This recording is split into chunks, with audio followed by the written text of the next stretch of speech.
Writing biography is a strange thing to do. It's a journey into the foreign territory of somebody else's life. A journey, an exploration that can take you places you'd never dreamed of going and still can't quite believe you've been, especially if, like me, you're an agnostic Jew and the life you've been exploring is that of Muhammad. 5 years ago, for instance, I found myself waking each morning in misty Seattle to what I knew was an impossible question.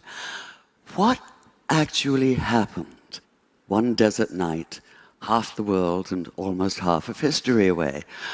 What happened, that is, on the night in the year 610 when Muhammad received the first revelation of the Quran on a mountain just outside Mecca? This is the core mystical moment of Islam. And as such, of course, it defies empirical analysis. Yet the question wouldn't let go of me.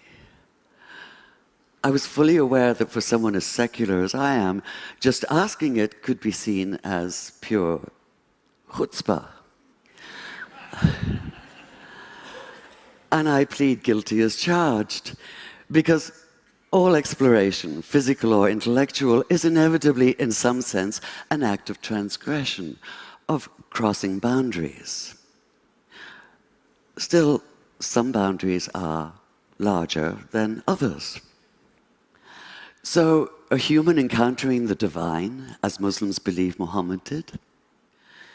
To the rationalist, this is a matter not of fact, but of wishful fiction. And like all of us, I like to think of myself as rational, which might be why when I looked at the earliest accounts we have of that night, what struck me even more than what happened was what did not happen. Muhammad did not come floating off the mountain as though walking on air. He did not run down shouting, "Hallelujah," and "Bless the Lord." He did not radiate light and joy.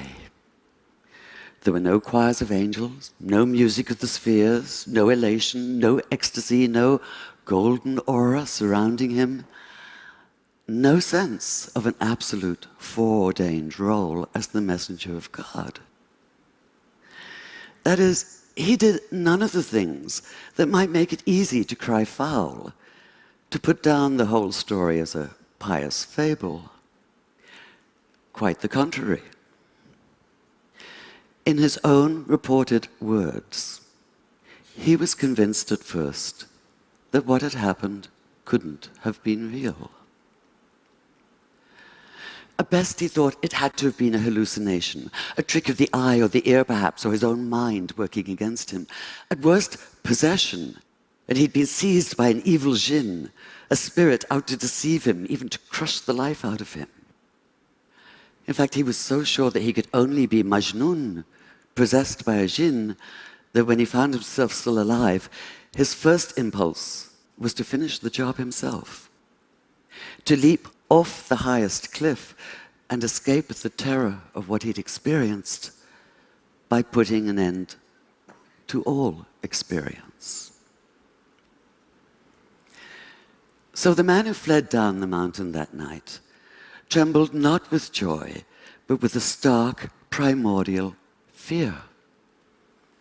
He was overwhelmed not with conviction, but by doubt.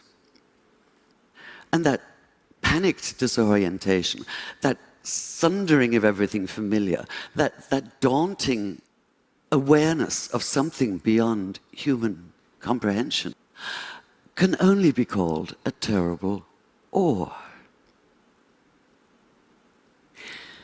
This might be somewhat difficult to grasp now that we use the word awesome to describe a new app or a viral video. With the exception, perhaps, of a massive earthquake, we're protected from real awe. We close the doors and hunker down, convinced that we're in control, or at least hoping for control. We do our best to ignore the fact that we don't always have it, and that not everything can be explained.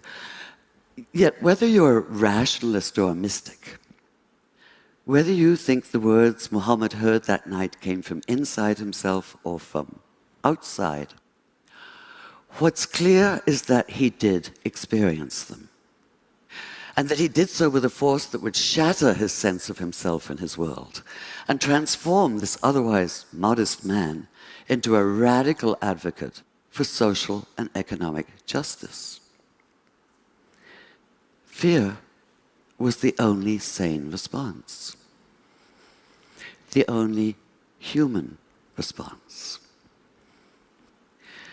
Too human for some, like conservative Muslim theologians who maintain that the account of his wanting to kill himself shouldn't even be mentioned, despite the fact that it's in the earliest Islamic biographies.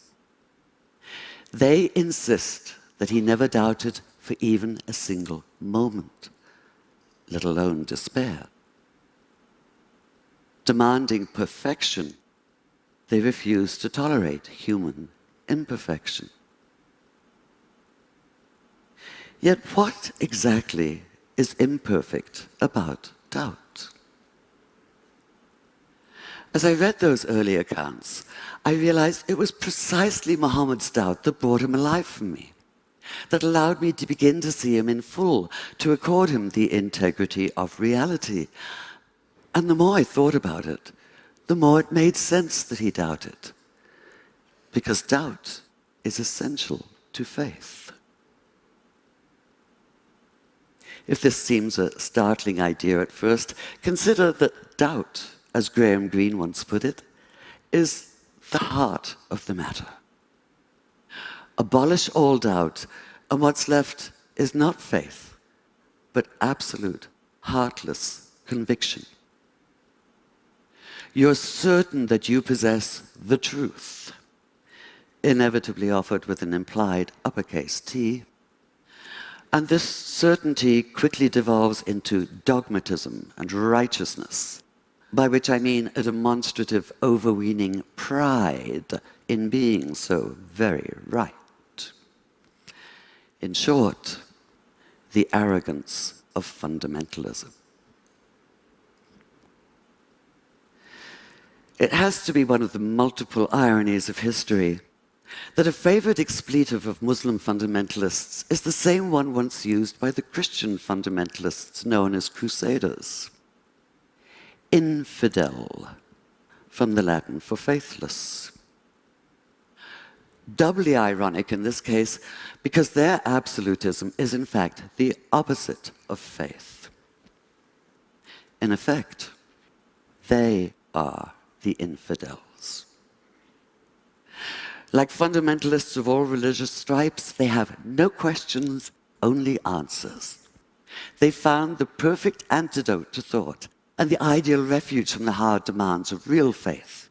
They don't have to struggle for it like Jacob wrestling through the night with the angel, or like Jesus in his 40 days and nights in the wilderness, or like Muhammad, not only that night on the mountain, but throughout his years as a prophet, with the Quran constantly urging him not to despair, and condemning those who most loudly proclaim that they know everything there is to know, and that they and they alone are right. And yet we, the vast and still far too silent majority, have ceded the public arena to this extremist minority. We've allowed Judaism to be claimed by violently messianic West Bank settlers, Christianity by homophobic hypocrites and misogynistic bigots, Islam by suicide bombers.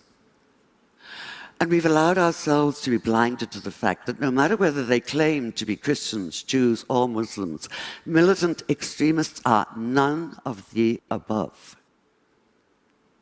They're a cult all their own, blood brothers, steeped in other people's blood. This isn't faith. It's fanaticism, and we have to stop confusing the two.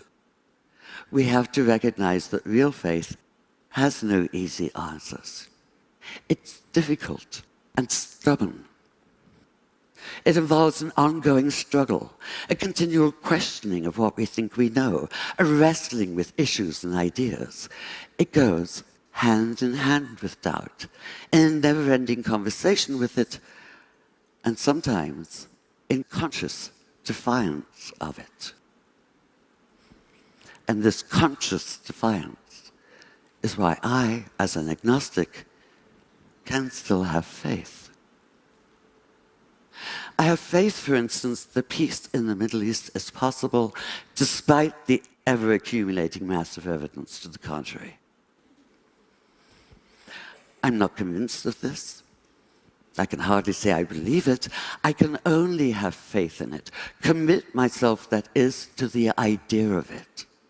And I do this precisely because of the temptation to throw up my hands in resignation and retreat into silence. Because despair is self-fulfilling. If we call something impossible, we act in such a way that we make it so.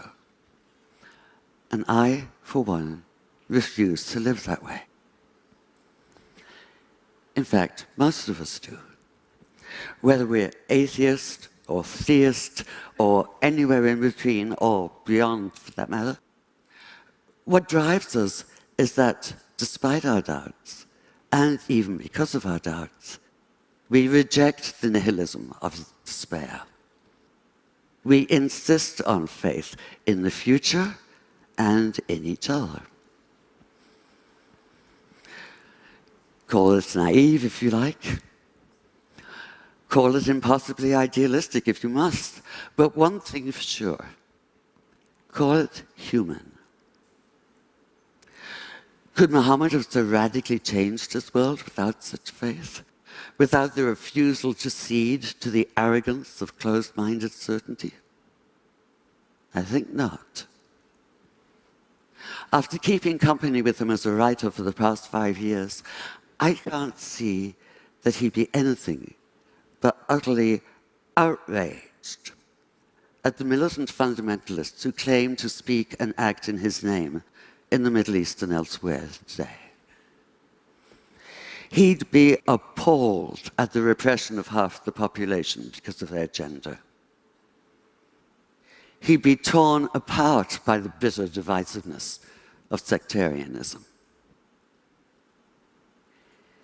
He'd call out terrorism for what it is, not only criminal, but an obscene travesty of everything he believed in and struggled for.